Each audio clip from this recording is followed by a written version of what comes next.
दूसरा जो हार्मोन्स हम लोग पढ़ेंगे पादप हार्मोन में, वो कौन सा पढ़ेंगे? जिबरेलिन्स के बारे में पढ़ेंगे। किसको पढ़ेंगे? जिबरेलिन्स के बारे में पढ़ेंगे। तो चलिए देखा जाए जिबरेलिन्स को।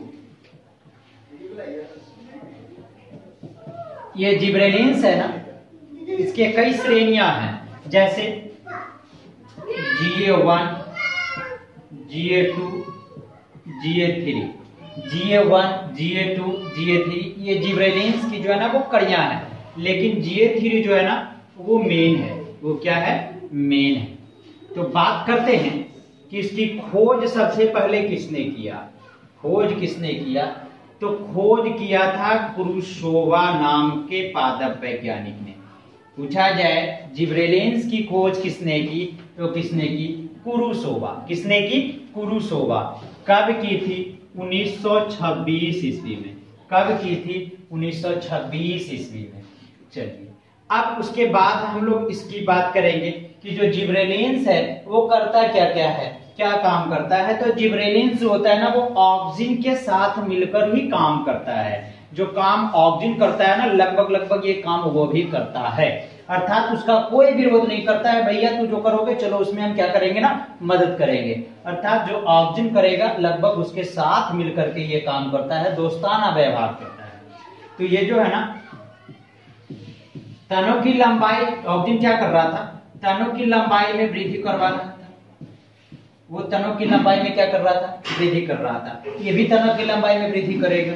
एक्स्ट्रा क्या करेगा? ये तनों की चौड़ाई में वृद्धि करवाएगा। क्या करवाएगा? तनों की चौड़ाई में वृद्धि करवाएगा। वो तना की लंबाई में वृद्धि कर रहा था ना इस तरह से, ये तना की चौड़ाई में भी वृद्धि करेगा। ये तना क्या होगा? इसके कारण चौड़ा होगा। तना क्या हो जाएगा? इसके कारण चौड़ा होते जाएगा। चलिए आगे क्या है? संयोजी ऊतक का विकास। संयोजी ऊतक का विकास करना या विकास में मदद करना। अब बात करते हैं ना कि पादपों में संयोजी ऊतक, यानी इन इंग्लिश अगर बोला जाए तो कनेक्टिव टिश्यू। संयोजी ऊतक इंग्लिश में क्या बोलेंगे ना? Connective tissue. तो संयोजी ऊतक पादपों में कितने होते हैं? 2 संयोजी ऊतक होते हैं। और वो 2 संयोजी ऊतक कौन कौन से होते हैं? तो वो 2 जो होते हैं ना वो जाइलम होते हैं और क्या होते हैं ना, फ्लोएम होते हैं। जाइलम और क्या होता है? फ्लोएम होता है। यहाँ नीचे आ जाएगा, जाइलम और क्या होता है? फ्लोएम होता है। ये जाइलम क्या होता है ना, वो जल संवहन करता है। क्या करता है? जल संवहन करता है। फ्लोएम जो होता है ना क्या करता है? खाद्य पदार्थ का संवहन करता है। चलिए अब कैसे याद करेंगे? जाइलम, जैसे जाइलम जैसे जल, यानी पूछा जाए कि पादपों में जो जल होता है किसके द्वारा संवहन किया जाता है, किसके द्वारा एक भाग से दूसरे भाग में पहुंचाया जाता है, तो वो किसके द्वारा? जाइलम के द्वारा। और जो खाद्य पदार्थ है वो किसके द्वारा? फ्लोएम के द्वारा। फा से फ्लोएम और फा से खाद्य पदार्थ यानी फूड। खाद्य पदार्थ यानी फूड।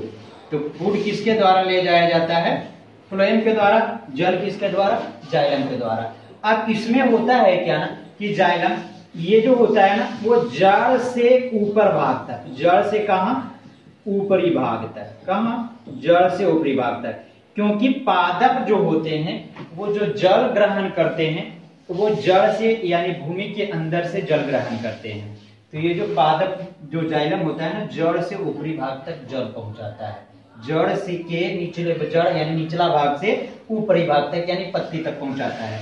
यहाँ ये क्या करता है कि खाना कहाँ बनता है? पौधों का रसोई घर तो पत्ती होता है, तो पत्ती से विभिन्न भाग तक, पत्ती से विभिन्न भाग तक ये भोजन पहुंचाता है। अब इसी से एक बात पूछा जाता है क्वेश्चन कि जो जाइलम होती है उसकी दिशा कैसी होती है? एक दिशीय होती है या बहुदिशीय होती है? तो पता है हम लोग एक इमेजिन कर सकते हैं, कल्पना करके कल्पना का वास्तविकता में देखते हैं कि जड़ से अगर जाएगा ऊपर पत्ती हो तो क्या नीचे से ऊपर जाएगा या ऊपर से नीचे आएगा? जैसे देखते हैं हम लोग कि जड़ होगा, जड़ से ऊपर पत्ती तक अगर पहुंचेगा तो जड़ से ऊपर पत्ती तक अगर हम लोग पहुंचाएंगे तो ये नीचे से क्या हो जाएगा? ऊपर। ऐसा तो नहीं ना कि ऊपर से नीचे आएगा, ऊपर जाएगा तो पत्तियों द्वारा तो फिर तो बाष्पोत्सर्जन हो जाता है। इसको इंग्लिश में बोलते हैं ट्रांसपीरेशन, जो कि आगे हम लोग पढ़ेंगे। तो इसकी दिशा अगर पूछा जाए कि जो जाइलम होती है उसकी परिवहन की दिशा कैसी होती है, तो याद रखना है ना, एक दिशीय होती है। कैसी होती है? एक दिशीय होती है। कैसी होती है? एक दिशीय, अर्थात नीचे से ऊपर। लेकिन इसकी दिशा अगर पूछा जाए तो क्या होगी ना, बहुदिशीय होगी। फ्लोएम की दिशा कैसी होती है?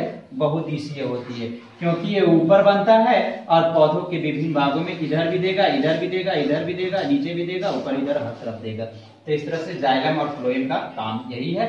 तो ये जाइलम और फ्लोएम का विकास भी कौन करवाता है? जिबरेलिन्स। अगर आपसे पूछा जाए कि पादपों का जो संयोजी ऊतक होता है उसका विकास कौन करवाता है या किस हार्मोन के कारण होता है, तो आप क्या बताओगे? जिबरेलिन्स के कारण। किसके कारण होता है? जिबरेलिन्स के कारण। चलिए आगे हम लोग पढ़ते हैं कि इसका और क्या काम होता है, इसका निर्माण कहाँ होता है।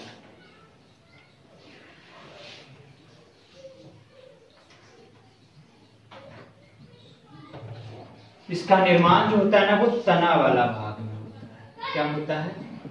तना वाला भाग में। जिबरेलिन्स का निर्माण किस भाग में होता है? तना वाला भाग में होता है। चलिए इसका मोर फंक्शन देख लेते हैं। और जो कार्य है वो क्या होता है? बीजों की प्रसुप्ति भंग करके, बीजों की प्रसुप्ति भंग करके उसे अंकुरन के लिए प्रेरित करता है। अर्थात जब भी हम लोग पौधा लगाते हैं तो पौधों को पौधा के रूप में ले जाते हैं, सबसे पहले बीज बोते हैं। तो बीज को क्या चाहिए? थोड़ा लाइट चाहिए, नमी चाहिए, पानी चाहिए। तो वहां पे क्या होता है ना, ये जो बीज जो सुसुप्ता अवस्था करने का मतलब सोया हुआ है, तो उसको जमीन से ऊपर आने के लिए प्रेरित कौन करता है? जिबरेलिन्स करता है। इसी को बोलते हैं ना कि प्रसुप्ति भंग करना। तो प्रसुप्ति भंग करने के लिए कौन सा हार्मोन जिम्मेदार है? तो जिबरेलिन्स जिम्मेदार है। यानी प्रसुप्ति भंग करके उसको अंकुरन के लिए प्रेरित करता है कौन? जिबरेलिन्स। आगे बात करते हैं हम लोग। यह बीज रहित फलों के निर्माण में सहायक है। बीज रहित फलों के निर्माण में सहायक है। जैसा कि ऑक्सिन में हम लोग पढ़े कि ऑक्सिन भी बीज रहित फलों के निर्माण में सहायक होता है, जिबरेलिन्स भी बीज रहित फलों के निर्माण में सहायक होता है। चलिए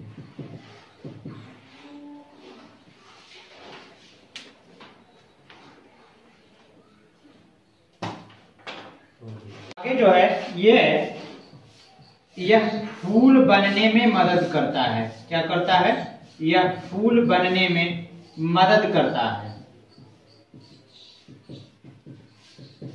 तथा इसके छिड़काव से, यानी जब इसको छिड़क दिया जाए तथा इसके छिड़काव से बड़े आकार के फल एवं फूल का निर्माण होता है। इसके छिड़काव से बड़े आकार के फल एवं फूल का निर्माण होता है। चलिए अगला जो ये काम करता है जिबरेलिन्स, ये जो करता है, या काष्ठीय पौधों में क्या है ना कि काष्ठीय पौधों में एगा अर्थात कैम्बियम, एगा अर्थात इंग्लिश में कैम्बियम की वृद्धि करता है। ये एगा या कैम्बियम का मतलब क्या होता है? जो तना होता है ना, इसके इस तरह से जो बलय होते हैं ना, जाइलम वाला, ये जाइलम वाला जो बलय होता है ना, उसमें क्या करता है ना, ये वृद्धि करता है, मोटाई को क्या करता है ना, बढ़ाता है। तो इस तरह से ये सब जो काम है ना, वो किस हार्मोन का काम है ना, ये जिबरेलिन्स हार्मोन का काम है। किस हार्मोन का काम होगा? जिबरेलिन्स हार्मोन का काम है। तो इस तरह से ना दूसरा हार्मोन हम लोग पढ़ लिए, कौन सा हार्मोन? Gibberellins hormone. कौन सा हार्मोन? Gibberellins hormone. आगे जो हम लोग तीसरा पढ़ेंगे ना, वो कौन सा हार्मोन पढ़ेंगे ना, वो साइटोकाइनिन पढ़ना होगा हम लोग को। कौन सा हार्मोन पढ़ेंगे? साइटोकाइनिन पढ़ेंगे।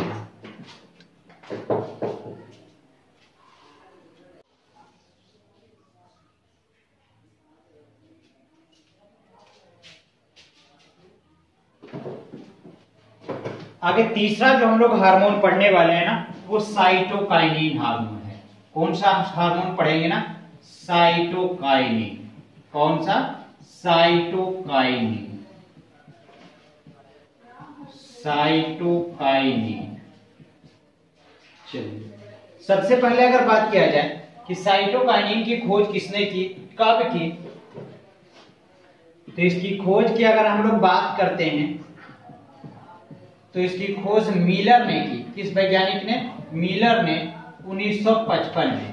कब की? 1955 में। लेकिन इसका नामकरण किसी और ने किया, अर्थात नाम किसने रखा? लिथाम ने नाम रखा था। किसने नाम रखा था? लिथाम नाम के वैज्ञानिक ने इसका नाम साइटोकाइनिन रखा। क्या रखा? साइटोकाइनिन रखा। अब बात करते हैं हम लोग कि जिस तरह से ऑक्जिन काम कर रहा था, ये तने की लंबाई में वृद्धि कर रहा था, जिबरेलिन जो था लंबाई के साथ साथ उसका चौड़ाई में वृद्धि कर रहा था, उसके जाइलम के बलय की जो मोटाई होती थी ना, उसमें वृद्धि कर रहा था। जिब्रेलिन क्या क्या था? प्रसुप्ति को भंग कर रहा था और अंकुरन में मदद कर रहा था। जिब्रेलिन और ऑक्जिन दोनों जो थे वो पौधे की, जिब्रेलिन ऑक्जिन दोनों जो बीज रहित जो फल होते थे उसके निर्माण में सहायक हो रहे थे। और यहाँ जो कोशिका विभाजन एवं दीर्घन द्वारा क्या कर रहे थे ना, पौधे की वृद्धि में सहायक हो रहे थे। और यहाँ भी साइटोकाइनिन जो है ना, इसकी खोज मिलर 1955 में किया। नामकरण किसने किया? लिथाम ने किया था।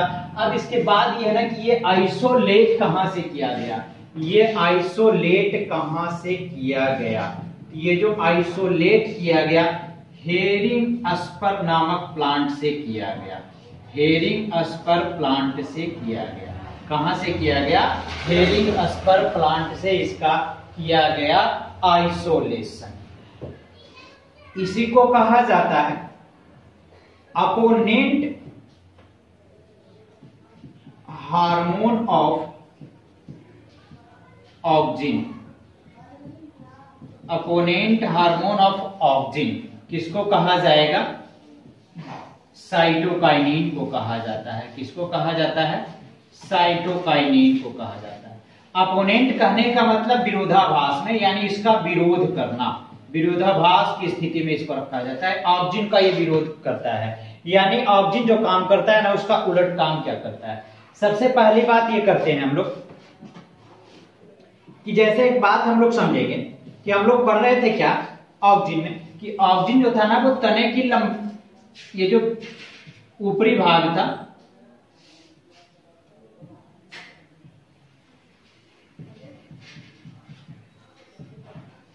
यहां और यहां इस तरह से जो ऊपरी भाग में ये पाया जा रहा था, सबसे पहले ऊपर भाग में जो पाया जा रहा था, और ये तने की लंबाई को या पौधे की लंबाई को क्या कर रहा था? वृद्धि कर रहा था। अब बताओ कि जब ये वृद्धि करते जाएगा, ये निकलते जाएगा तो री बप इतना ऊंचा कोई चल जाएगा, इतना बड़ा हो जाएगा कि मत पूछो। अब क्या होगा? तो लफड़ा पैदा हो जाएगा।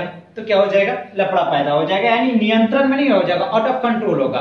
तो इसको कंट्रोल करने के लिए जब ये एक नियत ऊंचाई तक, लंबाई तक पौधा बढ़ जाता है, यानी जितना लंबाई होना चाहिए पौधा का एक फिक्स लंबाई, वो लंबाई अगर जैसे 10 feet, 50 feet, 100 feet, 200 feet, 400 feet अगर उतना तक बढ़ जाता है, बढ़ने देता है, पहले बढ़ने देता है, जब ये नियत ऊंचाई हासिल कर लेता है ये पौधा, तब क्या होता है ना, निकलता है भैया साइटोकाइनिन। कहता है बउआ अब कहां जाओगे तुम? क्या करोगे? अब कहां जाओगे? ये तो बहुत ऊपर जाओगे तो लफड़ा हो जाएगा। कितना ऊपर जाओगे? अब मान लिया जाए कि ये जो हम जिस कमरे में हम पढ़ा रहे हैं, यहाँ इस फर्श तक की लंबाई को पौधा होना चाहिए। अब उसको छोड़ दिया जाए साइटोकाइनिन लिए, तो फर्श तोड़ करके ऊपर जाएगा।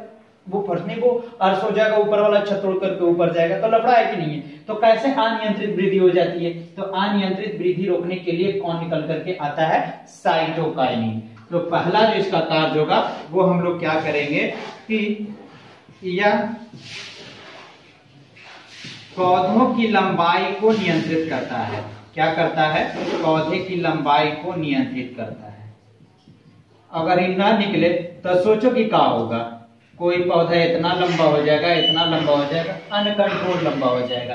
तो पौधे की लंबाई ज्यादा ना हो, इसको कौन नियंत्रित करता है? साइटोकाइनिन इसको क्या करता है ना, कंट्रोल करता है। साइटोकाइनिन इसको क्या करता है, कंट्रोल करता है। तो आपसे पूछा जाए पहले कि opponent hormone of auxin, opponent hormone of auxin तो क्या करेगा, कौन सा हो जाएगा, साइटोकाइनिन। उसके बाद कहेगा कि पौधों की अनियंत्रित लंबाई को कौन कंट्रोल करता है, यानी पौधों की लंबाई को नियंत्रित कौन करता है, तो वो कौन सा करता है, साइटोकाइनिन। चलिए साइटोकाइनिन। दूसरा क्या है,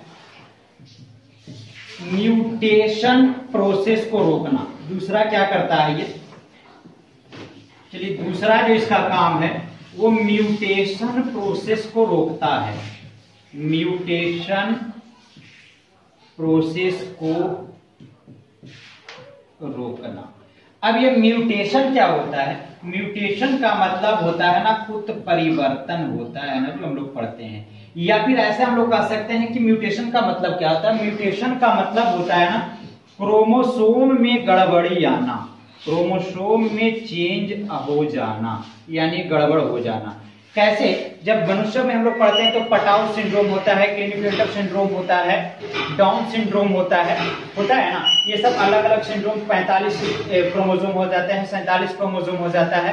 तो क्रोमोसोम की जो गड़बड़ी होती है उसके कारण कई तरह के सिंड्रोम हो जाते हैं। तो उसी तरह से अगर साइटोकाइनिन ना पादपों में हो, पादपों में साइटोकाइनिन हार्मोन ना हो, तो म्यूटेशन प्रोसेस क्या हो जाएगा, बढ़ जाएगा, अर्थात क्रोमोसोम में चेंज आ जाएगा। तो बढ़ना चाहिए है ना, तो बढ़ जाएगा, बढ़ जाएगा, यानी अनियंत्रित रूप से लंबाई हो जाएगा, चौड़ाई हो जाएगा, इधर निकल जाएगा, उधर निकल जाएगा, हे हो जाएगा, हो जाएगा। तो पौधों में जो गड़बड़ी, उसकी आकृति, आकार, शेप, साइज सब जो होती है ना, उसको कंट्रोल, जो उसके गुणसूत्र को कंट्रोल में कौन रखता है, क्रोमोसोम को, तो ये साइटोकाइनिन रखता है। तो आपसे अगर पूछा जाए कि पौधों में जो होता है म्यूटेशन प्रोसेस को कौन सा हार्मोन कंट्रोल करता है, तो आप कौन सा हार्मोन बताओगे, तो आप साइटोकाइनिन हार्मोन बताओगे। कौन सा बताओगे, साइटोकाइनिन हार्मोन बताओगे। आगे पढ़ेंगे हम लोग ये आरएनए एवं प्रोटीन बनाने में मदद करता है, पादपों में आरएनए एवं प्रोटीन बनाने में मदद करता है, आरएनए एवं प्रोटीन बनाने में मदद करता है। चलो आगे हम लोग देखेंगे, कोशिका विभाजन में मुख्य रूप से यही करवाता है, कोशिका विभाजन। ये ऑक्सिन जिबरेलिन तो करता है मदद, लेकिन अगर मुख्य रूप से अगर पूछा जाए ऑप्शन में आपके पास साइटोकाइनिन की कोशिका विभाजन किसके कारण होता है मूल रूप से, तो वो साइटोकाइनिन होता है। कोशिका विभाजन में किसका मूल जिम्मेदारी होता है, साइटोकाइनिन का होता है। कोशिका विभाजन करवाता है और साथ साथ एक और काम करवाता है ना कि जीर्णता को रोकता है। क्या करता है, जीर्णता रोकता है। जीर्णता रोकने का मतलब होता है ये जल्दी से टूट फूट, यानी कि बूढ़ा ना हो जाए, जल्दी से गिर ना जाए, ये वो खराब ना हो जाए। तो ये जीर्णता भी रोकता है, आरएनए एवं प्रोटीन भी क्या करता है, बनाता है, फिर निर्माण कराता है। और क्या होता है, और जो है इसमें ना पर्णहरित को लंबे समय तक हरा रखता है, जिससे फल होता है, सब्जियां होता है, लंबे समय तक क्या होते हैं, हरे होते हैं और खराब नहीं होते हैं। तो ये सब काम किसका है, साइटोकाइनिन का है। तो मूल रूप से ये पूछा जाता है कि खोज किसने किया, मिलर ने 1955 में किया, नामकरण किसने किया, लिथाम ने किया, किस पदार्थ यानी किस पेड़ से इसका मतलब आइसोलेट किया गया, तो हेरिंग अस्पर प्लांट से किया गया था। और अपोनेंट हार्मोन ऑफ ऑक्सिन किसको कहा जाता है, साइटोकाइनिन, क्योंकि उसके विरोध में ये काम करता है, वो लंबाई बढ़ाता है और इसकी अनियंत्रित लंबाई को निकल करके क्या कर देता है, रोक देता है। ऐसा नहीं कि शुरू से ही रोकता है, ऐसा नहीं है, जब भी कोई पौधा अपना नियत लंबाई जब प्राप्त कर लेता है तब वहां से आता है साइटोकाइनिन कि भैया आप अपनी मंजिल तक पहुंच गए हो, जहां तक आपको बढ़ना था वहां तक बढ़ गए हो, अब बस करो। तो वो जाकर के क्या करता है, रोक पाता है। फिर म्यूटेशन प्रोसेस को रोकता है, पौधों के क्रोमोसोम में गड़बड़ी ना आ जाए, ये सब देखभाल कौन करता है, साइटोकाइनिन करता है। फिर आरएनए एवं प्रोटीन बनाता है, ये आरएनए प्रोटीन बनाने में मदद करता है। फिर कोशिका विभाजन तो करवाता है ये भी, और साथ साथ में जीर्णता को रोकता है, जीर्णता अर्थात जल्दी से बुढ़ापा ना आ जाए, ये भी रोकता है। फिर क्या है ना, पर्णहरित को लंबे समय तक बनाए रखता है, ताकि पेड़ पौधे में जो हरापन है ना वो जल्दी खराब ना हो जाए, जल्दी खत्म ना हो जाए। यही कारण है कि ना कि फल एवं और जो सब्जियां होती है ना वो लंबे समय तक क्या रहती है ना, हरी भरी रहती हैं। तो ये सब काम है। और ये पाया कहाँ जाता है, तो भ्रूणपोष एवं फल में पाया जाता है। कहाँ पाया जाता है, भ्रूणपोष एवं फल में अधिक रूप से पाया जाता है। इसलिए इसकी सांद्रता किस ओर ज्यादा होती है, भ्रूणपोष में एवं फलों में होती है, भ्रूणपोष एवं हल में इसकी सांद्रता अधिक होती है। तो इस तरह से कौन सा हार्मोन हो गया ना, साइटोकाइनिन हार्मोन हो गया। अब हम लोग ये इस वीडियो में ये 3 हार्मोन पढ़े, ऑक्सिन पढ़े, जिबरेलिन्स पढ़े, साइटोकाइनिन पढ़े। अब जो हम लोग आगे जो हम लोग पढ़ेंगे वो पढ़ेंगे कौन कौन सा, एथिलीन पढ़ेंगे, एब्सिसिक एसिड पढ़ेंगे, ट्रोमेटिन पढ़ेंगे और फ्लोरीजेंस पढ़ेंगे। तब तक के लिए धन्यवाद।